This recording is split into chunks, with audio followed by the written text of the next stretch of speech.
For many teachers, teaching the writing process with different kinds of paper, different kinds of pens, highlighters, sticky notes, all of those tools are a very standard fare. However, the question becomes, how do you adapt the writing process when you're utilizing it within a digital device?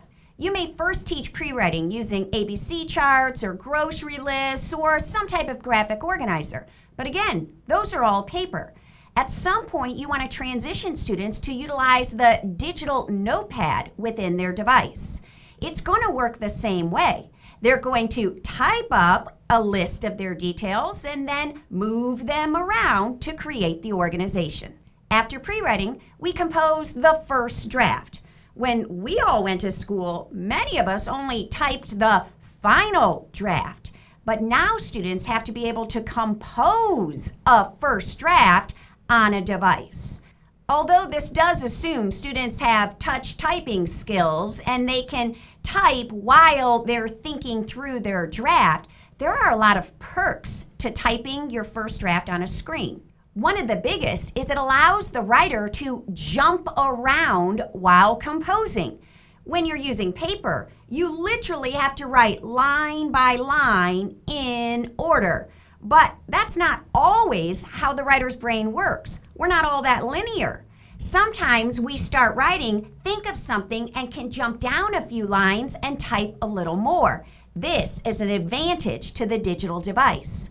A second advantage to composing first drafts on a screen is access to rich text tools. Now students can italicize, they can underline, they can bold, they can utilize these tools that also give some voice. As the writing process continues and we move into revision, this is where some students have the, oh, I gotta do it again mentality, which is why so many teachers love the different paper-based revision options. You know, spider legs and story surgery, these different ways to have kids using tools like colored paper, colored pens, scissors, and tape.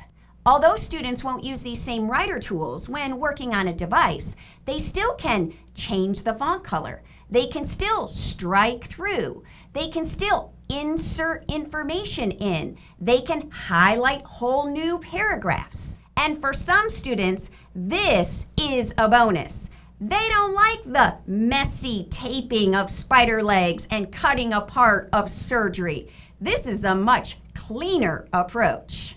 As you provide your students a wide variety of experiences with the writing process, using both paper-based mediums and those that are digital, be conscious of how you teach them to save previous drafts. As students move from a first draft on paper to a second draft, they always have those original hard copies. And as we know, it's not uncommon for a writer to want to go back and review what they wrote previously, maybe even grab it and use it.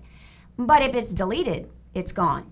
So teach your students when working with devices that whenever they're saving their changes, they should save as. Save as version 2, version 3, final draft. This way, they always have access to previous drafts.